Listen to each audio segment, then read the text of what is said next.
2011 को प्रारंभ हुई, इसलिए नया शेड का निर्माण हो रहा है और लगभग 2000 गौवंश इसके अंदर रह सकते हैं। तो यहाँ मुख्य उद्देश्य गौ माता का हम लोग का रखने का जो उद्देश्य है कि गाय स्वतंत्र रहें, घूमें। गौ गंगा गीता गुरु की यह भूमि है भारतवर्ष। हमारे विरक्त संतों की एक मंडली है और सभी संत बड़ी निष्ठापूर्वक, बिल्कुल निष्ठापूर्वक गौ माता की सेवा में तत्पर रहते हैं। यहाँ पर 3 शाखाएं यहाँ पर काम कर रही हैं। एक पीली में है, मुख्य ये शाखा है, और एक बसोचंदपुर। तो केवल यहाँ लगभग 5000 के आसपास गौवंश है। हमें सोचना चाहिए कि गाय जो है हमारी मूल रूप सनातन की संस्कृति है, रीढ़ है। तो हमें गाय की रक्षा करना केवल एक जानवर की रक्षा नहीं करना है, और गाय को जानवर कहना भी अपराध है, क्योंकि हमारे सनातन धर्म में गौ माता है। गाय के गोबर से, गोमूत्र से पूरे देश में बहुत बड़ी क्रांति आ सकती है। इसलिए गायों को बचाना, गौ माता की रक्षा करना नितांत आवश्यक है, और गौ वंश बचेगा तो ही भारतीय संस्कृति बचेगी। सदैव महामंडलेश्वर जी का दर्शन का सौभाग्य मुझे मिला, और कृष्णायन गौशाला में हूँ साथियों। कृष्णायन गौशाला जो गाय पर अद्भुत काम कर रही है। आज पूरे भारतवर्ष में 30,000 गोवंश का संरक्षण संवर्धन हो रहा है। मध्य प्रदेश में, राजस्थान में, झारखंड में, बिहार में, सभी जगह महाराज जी प्रयास करके गौ माता के लिए जो अच्छा काम हो सकता है, बेहतरीन काम वहाँ वो यहाँ पर हो रहा है, और गौ माता को रोजगार मिले उसके लिए प्रयास हो रहा है। महाराज जी, आपके दर्शन का सौभाग्य मिला। मैंने जीवन में सोचा था कभी मौका मिलेगा, आज ये सौभाग्य मिला और दर्शन दिए। बहुत बहुत आभार महाराज जी। अपने ये संस्था किस प्रारूप में कब शुरू हुई, हम चलते चलते बताते हैं थोड़ा, जैसे क्या चल रहा है। पहले गौ माता के दर्शन, महाराज जी का आदेश है गौ माता के दर्शन वैसे भी निकल सकते हैं। हाँ, ये आपको महाराज जी कब श्री कृष्णायन देशी गौ रक्षाशाला की स्थापना वैशाख अक्षय तृतीया 2011 को प्रारंभ हुई, और जहाँ पर आप यहाँ पर हैं, यहाँ कोई ऐसी व्यवस्था नहीं थी, लेकिन गौ माता की कृपा से और यहाँ एक संकल्प है। हमारे गुरुदेव ने एक आदेश दिया था कि गौशालाएं जो दूध का उत्पादन करती हैं, गौशाला डेयरी लोग खोलते हैं, ऐसा नहीं होना चाहिए। हमें ये गायों के प्राणों की रक्षा हो, क्योंकि जिस तरह से देशी गौवंश हमारे भारतवर्ष में समाप्त होते जा रहे हैं, और उत्तराखंड की ये जो पावन भूमि है, यहाँ पूरे विश्व से सनातन धर्मावलंबी आते हैं दर्शन करने के लिए माँ गंगा का, और चारों धाम बद्रीनाथ, केदारनाथ, उत्तर का चारों धाम, क्योंकि 4 धाम हमारे चारों दिशाओं में है।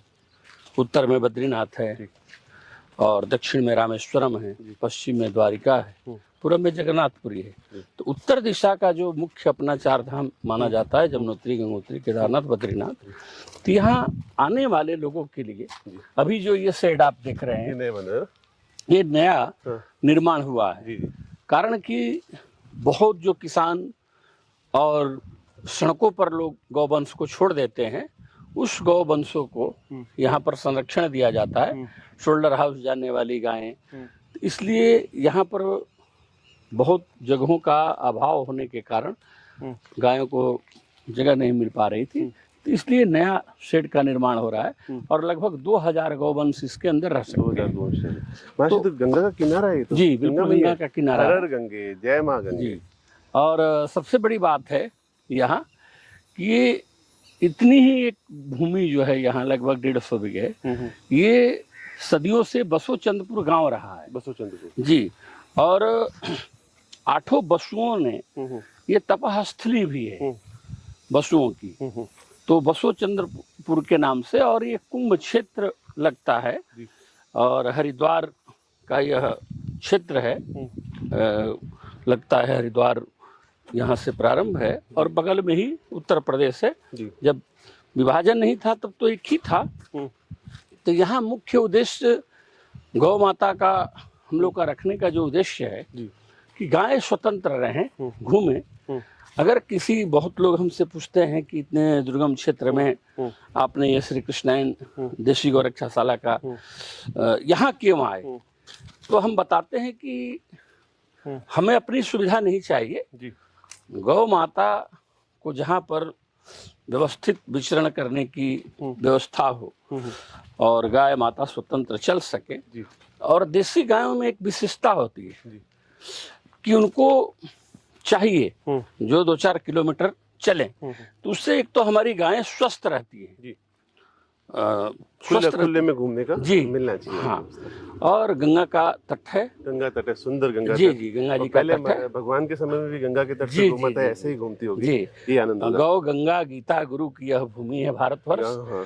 तो यह संजोग ऐसा है कि ये सारे संजोग एक साथ इस भूमि पर, देवभूमि हरिद्वार का यह जिला है, सप्तपुरियों में से एक पुरी है मायापुरी। तो ये भी सौभाग्य है प्राप्त गो भक्तों के लिए। और हमारे श्री कृष्णायन देशी गौरक्षाशाला जो एक परिवार है, हमारे विरक्त संतों की एक मंडली है, और सभी संत बड़ी निष्ठापूर्वक, बिल्कुल निष्ठापूर्वक गौ माता की सेवा में तत्पर रहते हैं। अभी देखिए ये भूसा का आपका स्टोर है, जी स्टोर है, भूसा स्टोर है, और लगेगा ये पूरा हो नहीं पाता है, केवल 2 से 3 महीने का स्टोर ही बरसात के लिए, बाकी डेली 1-2 ट्रक आ रहे हैं। देखिए सामने भी आप देख रहे हैं कि गायों के चारा की व्यवस्था, भूसा, हरा चारा।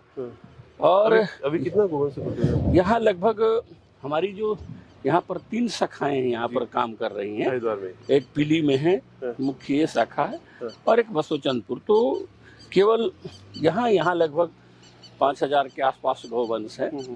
और आपकी संस्था मध्य प्रदेश में भी काम कर रही है, झारखंड में भी काम कर रही है, और आपके गुजरात में सिद्धपुर के पास भी एक छोटी सी अपनी यूनिट है गौ माता की सेवा का। एक आप हाईवे पर जाएंगे, बरला है, तो बहुत छोटी है, लेकिन वहाँ भी जागृति हाँ प्रयास ये है कि भारतीय नस्ल की गौ माता बचे, क्योंकि श्वेत क्रांति के नाम पर जो फिजिशियन जर्सी गायें आई और जिनसे दूध के नाम पर हमारे गायों को दूर किया गया, और किसान भाइयों ने भी, उनकी परिस्थिति रही होगी, मैं ये नहीं कहता हूँ, लेकिन हमें सोचना चाहिए, क्योंकि गाय जो है हमारी मूल रूप सनातन की संस्कृति है, रीढ़ है। तो हमें गाय की रक्षा करना केवल एक किसी जानवर की रक्षा नहीं करना है, और गाय को जानवर कहना भी अपराध है, क्योंकि हमारे सनातन धर्म में गौ माता है। हमें बच्चा जब पैदा होता है तो 2-2.5 साल दूध पिलाती है माताएं, लेकिन सर्वांग जीवन का हमारा जो पोषण होता है वो गौ माता के दूध दही घृत से होता है। और गौ माता का तो कहना क्या है, देखिए ये सब इन्हीं की कृपा है। लोगों ने घर से निकाल दिया। हाँ, निकाल दिया, तो दोषी हम लोग हैं। मैं तो कहता हूँ लोगों से कि इसमें दोषी हम लोग हैं, जिस माँ ने ममत्व दिया। गौ माता, बहुत लोग प्रश्न भी कर देते हैं कि आप केवल देसी गौवंश क्यों रखते हैं। तो आपने देखा होगा कि जैसे वो सब गायें आई और पश्चिमी देशों ने सोचा कि इनके पास क्या ऐसा चीज है कि हमारे यहाँ और देशों में स्वार्थवश हमारे संबंध होते हैं, और भारतवर्ष में बूढ़े माता पिता की लोग बड़ी निष्ठा से सेवा करते हैं। सबसे बड़ा इनमें एक ममत्व है। और आपको तो क्या कहना है, आपके पिताजी भी, आप भी, जो आप लोग, हाँ आप लोग इतनी बड़ी गौ माता के लिए जो यात्रा कर रहे हैं, आपने रामेश्वरम तक, और पूरे जो जनसंपर्क गौशालाओं में जिस तरह से आपने रात्रि में आकर के गौ माता की गौशाला में आपने रुकना पसंद किया, हाँ शहर में किसी होटल में आपने रुकना पसंद नहीं किया, आप गौ माता के सानिध्य में रुकना चाहें, तो हम गुरुदेव 2 दिन से सोए नहीं थे यात्रा के प्रारंभ करने के लिए। तो हाँ। अब यहाँ कितना सुकून मिला, पूरी टीम, सभी लोग मतलब बड़ा अच्छा लग रहा है, उनको आनंद मिला है। गुरुदेव, जो कृष्णायन गौशाला, मैं एक यात्रा पे इसलिए निकला हूँ, आपका आशीर्वाद भी लूंगा मैं, आप संतों का आशीर्वाद धन्यवाद पर। आप तो मेरा एक ही था उद्देश्य कि भी देश में जैसे कृष्णायन जैसी संस्थाओं ने जो करके दिखा दिया वो लोगों तक पहुंचे। देखिए, हमारा जो बायो सीएनजी गैस प्लांट लगा है, हमारा मुख्य उद्देश्य है, हमारी संस्था में कोई भी दूध, दही, घी, 3 चीज बिक्री नहीं होता है। हमने लोगों को एक मॉडल प्रस्तुत करना चाह रहे हैं कि गाय तो आपको दूध जो देगी वो तो उपहार है ही, लेकिन किसान भाई या कोई भी गौपालक कहें, वो ये ना सोचे कि गाय दूध देगी तो पलेगी। गाय के गोबर से, गोमूत्र से पूरे देश में बहुत बड़ी क्रांति आ सकती है। उसका प्रयोग हम लोगों ने करके देखा, लेकिन एक इसमें सबसे बड़ी अड़चन पैदा हो रही है। कोई भी प्रश्न कर सकता है कि आप कह तो रहे हैं लेकिन सफल धरातल पर नहीं हो पा रहा है, तो उसके लिए सरकार का बहुत बड़ा योगदान चाहिए। जब तक सरकार का, क्योंकि प्रैक्टिकल हम लोगों ने प्रयोग करके देखा, जितने गौवंश है केवल गाय के गोबर से ही गाय पल सकती है, बशर्ते कब पल सकती है, जबकि उसके पूरे गोबर का सदुपयोग खाद के रूप में, अब तो गडकरी जी ने भी कहा और भी कि पेंट भी बनाया जाए, बहुत कुछ चीजें ऐसी चीजें हैं, लेकिन उसका मार्केट सरकार उपलब्ध कराए। मेरा भी अनुरोध है, आप जहाँ भी जाएं, तो पूरे देश में आप भ्रमण करने के लिए जा रहे हैं, तो सबसे बड़ा जोर देना है कि सरकार, हर राज्य की जो भी सरकारें हैं, वो एक प्रतिबंधित कर दे कि जैविक खेती की जो बात हो रही है, ऑर्गेनिक खेती की बात हो रही है, तो गौशालाओं की ही खाद का हम उपयोग करें। अनिवार्यता कर दे कि जो भी खाद ली जाएगी वो केवल गौशालाओं से ही ली जाएगी। तो अगर ऐसा होता है तो गाय का गोबर का बहुत बड़ा सदुपयोग होगा, और आसपास में भी जो किसान हैं, जब गाय के गोबर का उत्पादन बढ़ेगा, खादें बढ़ेंगी, उसकी बिक्री होगी, तो स्वाभाविक है कि कोई गाय के गोबर को दुरुपयोग नहीं होने देगा। किसान इकट्ठे करके लाएंगे और आसपास पहुंचा देंगे ट्रॉलियों से, तो किसानों को भी लाभ होगा, दूध भी मिलेगा, उनके गोबर का भी सदुपयोग हो जाएगा।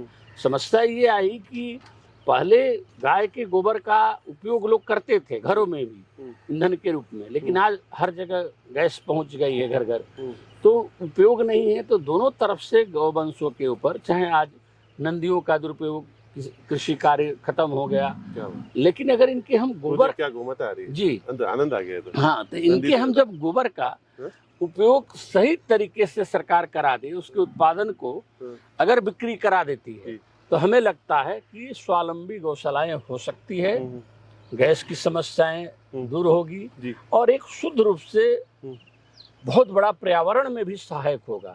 जो हम यूरिया खादों का डालते हैं खेतों में, कीटनाशक डालते हैं, जिससे हमारी खेती जहरीली होती है, और परिणाम ये आता है कि जहरीला हम उपयोग करते हैं, फिर हम बीमार होते हैं, डॉक्टरों के पास जाते हैं। ये सारी समस्याओं से बचने का एक ही निदान है, और कब हम लोग बच सकते हैं कि उसका सदुपयोग हो और सरकार अनिवार्यता दे, प्राथमिकता दे, तो हमें लगता है कि बहुत बड़ी गौ सेवा की क्रांति केवल गोबर से हो सकती है। ब्राउन रिवॉल्यूशन, जी बिल्कुल, ये ब्राउन रिवॉल्यूशन है। हाँ, हरित क्रांति, हाँ, बिल्कुल, पिंक क्रांति, सब ने बर्बाद कर दिया। आज देश कहाँ जा रहा है? पंजाब में गुरुदेव हर टाउन के अंदर IVF सेंटर खुल गए, 250 कैंसर हॉस्पिटल एक शहर पंजाब के अंदर। कारण है कि हमें दूध चाहिए, लेकिन अनुमानतः पूरे देश में अगर देखा जाए तो चाहे वो भैंस का दूध हो, गाय का दूध हो, हमें लगता है मुश्किल से 5 या 10% ही उत्पादन हो पाता होगा। बाकी आज हम कहीं भी मार्केट में जाते हैं, कहते हैं कि हमको पनीर चाहिए, कहते हैं 2 घंटे का समय दीजिए। 2 घंटे में सारी व्यवस्थाएं, तो 2 घंटे में सारी व्यवस्थाएं, हमें पनीर भी मिल जाता है, मक्खन भी मिल जाता है, घी भी मिल जाता है, दूध भी मिल जाता है। कहाँ से मिल जाता है, ये सोचनीय विषय है। चाहिए, लेकिन उसका विकल्प क्या है? केवल केमिकल जहर हम पिला रहे हैं, पी रहे हैं। तो आज डॉक्टर भी जो मना कर देते हैं कि आप घी मत खाइए, क्यों मना करते हैं? क्योंकि घी के नाम पर मार्केट से जो जहर मिल रहा है वो आप खा रहे हैं। आप दूध मत पीजिए, जबकि पंचामृत है। अमृत को तो कोई मना ही नहीं कर सकता। गाय के दूध दही घृत का तो कोई मना ही नहीं है, बशर्ते वह शुद्ध हो। तो शुद्ध तब मिलेगा। मैं आप लोग के माध्यम से ये संदेश देना चाहूँगा श्री कृष्णायन देशी गौरक्षाशाला के अध्यक्ष होने के नाते कि लोग प्रेरणा लें, शुद्ध चीज खाएं। गाय जब हम कुत्ते के हम लोग विरोधी नहीं कि मत पालिए आप, लेकिन कुत्ते के साथ साथ में घरों में गाय पालिए। गाय नहीं पाल पाते हैं तो कोई सामूहिक रखिए। भगवान ने आपका सारी सुविधाएं दी है कि किसी शहर में, शहर के बाहर एक गौशालाएं ऐसी हो जहां गायें पाली जाएं, उसके दूध लोगों में वितरित हो, तो कम से कम बच्चों को शुद्ध दूध तो मिले, घृत तो मिले। तो उस दूध दही घृत के लिए कहीं मना नहीं, वो तो औषधि है। इसलिए गायों को बचाना, गौ माता की रक्षा करना नितांत आवश्यक है। और गौ वंश बचेगा तो ही भारतीय संस्कृति बचेगी। इसलिए गौ माता के बचाने के लिए और आपकी पूरी टीम को तो मैं इसलिए बहुत बहुत धन्यवाद देना चाहता हूँ कि कोई ज़रूरी नहीं है आप कि सब लोग गौशाला ही खोल लें, लेकिन जहाँ भी जो गौशालाएँ हैं वहाँ हमारा इलेक्ट्रिक मीडिया से हो, हमारे लिखनी के द्वारा हो, हमारे संवाद के द्वारा हो, लोगों को जा कर के हम उत्साहित करें। एक बहुत बड़ी क्रांति है। तो इसके लिए आपकी पूरी टीम को मैं माँ गंगा से और श्री कृष्णायन देशी गौरक्षाशाला के तरफ से बहुत बहुत आप लोग को इस यात्रा की मंगलमय कामना करता हूँ। और आप श्री कृष्णायन देशी गौरक्षाशाला में आए, क्योंकि आपकी बहुत लंबी यात्रा है। नहीं तो यहाँ हमारी 3-4 यूनिटें हैं, उसका भी मैं आपको विजिट कराता, लेकिन आप यात्रा पूरी करके कभी 2-4 दिन के लिए आप श्री कृष्णायन देशी गौरक्षाशाला के प्रांगण में आइए। और पूरी टीम को हार्दिक शुभकामनाएं आपको कि आपकी यात्रा मंगलमय हो, पूर्ण हो। और इसी तरह गौ सेवा राष्ट्र सेवा है। गौ सेवा राष्ट्र सेवा है। ये एक महाराज जी ने आज टैगलाइन दी हमें, एक नई गौ सेवा राष्ट्र गौ सेवा राष्ट्र सेवा है। राष्ट्र के लिए सबसे बड़ी सेवा है। गाय बचेगी तो देश बचेगा। और जब तक इस धराधाम पर गाय का एक रक्त भी गिरेगा तब तक हम भौतिक उन्नति कर सकते हैं, लेकिन मानसिक शांति हमारे जीवन में प्राप्त नहीं हो सकती है। इसलिए हमें कहीं भी हो, जहाँ भी हो, गाय की सेवा करिए, गाय के बारे में सोचिए, उसका चिंतन कीजिए, मनन कीजिए। और आने वाली पीढ़ियों को बड़े शहरों से बचा करके कम से कम गौशालाओं का दर्शन कराएं अपने बच्चों को। अगर हमें कुछ करना ही है तो हम अपने जन्मदिन किसी भी अपने आसपास की गौशालाओं में जाकर के मनाएं, गौ माता को हरा चारा खिला के मनाएं और दवाएं दे करके करें। वहाँ एक उत्सव मनाएं, लोगों को प्रेरित करें। और शुरुआत स्वयं से जब हम करते हैं तो और भी लोग जुड़ते हैं। तो पूरी टीम को बहुत बहुत धन्यवाद। गुरुदेव, मैं अंत में आपसे बहुत बहुत धन्यवाद है गुरुदेव कि आप महामंडलेश्वर इतने बड़े संत हैं। मैं वहाँ पे गया तो सभी संत जो थे सभी ने आपका हमें आशीर्वाद के महाराज जी का आशीर्वाद लेके ही निकलना। और हमने सिर्फ फ़ोन पे महाराज जी से एक बार बात की, आपने हमको पूरा समय दिया। और रात को 12 बजे पे भी लोग मिलने आ रहे थे। गौ सेवा की ही बात हो रही थी, गोमाता ही की बात हो रही थी कि गाय के लिए कुछ करना चाहिए, गाय का। गुरुदेव, आप जैसे संत हमें प्रेरणा देते हैं, हम जैसे युवाओं की, हम सभी लोगों की हिम्मत बढ़ाते हैं। और सबसे बड़ी बात है कृष्णायन गौशाला, पीछे आप देखिए 150 बीघा जमीन है और पीछे पूरी गंगा मैया है और 30,000 गोवंश की सेवा हो रही है अलग अलग जगहों पर। देखिए गायों को अभी आप देख रहे हैं कई लाखों स्क्वायर फुट में उनके लिए हम लोगों ने एकड़ में कहेंगे कई एकड़ में फर्श डलवाया गया है कि गायों को बरसात पूरा ये फर्श है ताकि कीचड़ न हो, गाय माता अभी भी आगे काम चल रहा है उनसे। और यहाँ लगभग जो भी गौ माता आप देख रहे हैं इसमें 90% गौ माता ऐसी हैं जिनकी प्राणों की रक्षा की गई है। वो किसी न किसी कारणवश उनका तो बचाई गई है। ये बहुत महाराज जी कभी मना ही नहीं करते, कोई भी गाय कहीं पे भी हो लोग भेजते हैं तो हमेशा गुरुदेव कहते हैं कि नहीं। गुरुदेव, मैं तो सभी से निवेदन करूंगा, ऐसी जो संस्थाएं हैं काम करने वाले उनके साथ जुड़िए। ऐसे महाराज जी और इन सबको ताकत मिलेगी तभी गाय बच पाएगी। गाय की सेवा चाहे किस भी रूप में हम सबको मिलके करनी ही चाहिए। जो बायोगैस और सीएनजी का प्लांट कृष्णायन गौशाला से गो राष्ट्र यात्रा में एक विशेष बात महाराज जी से हमें आशीर्वाद मिलके, बायोगैस और सीएनजी गोबर का जितना उपयोग होगा और गोबर से जितनी आय हो सके गाँवों में महिलाओं को ट्रेनिंग मिले, उनके उत्पाद बने, वो मार्केट बने। आने वाले समय में गणेश चतुर्थी आ रही है तो गोबर की मूर्तियाँ जाए, दिवाली आने वाली है गोबर के दीपक जाए। और हर व्यक्ति से निवेदन रहेगा महाराज श्री कि अपने घर में गोबर के उत्पाद का उपयोग करें ही करें। आपने हमें समय दिया महाराज श्री, आपका आशीर्वाद बना रहे। धन्यवाद।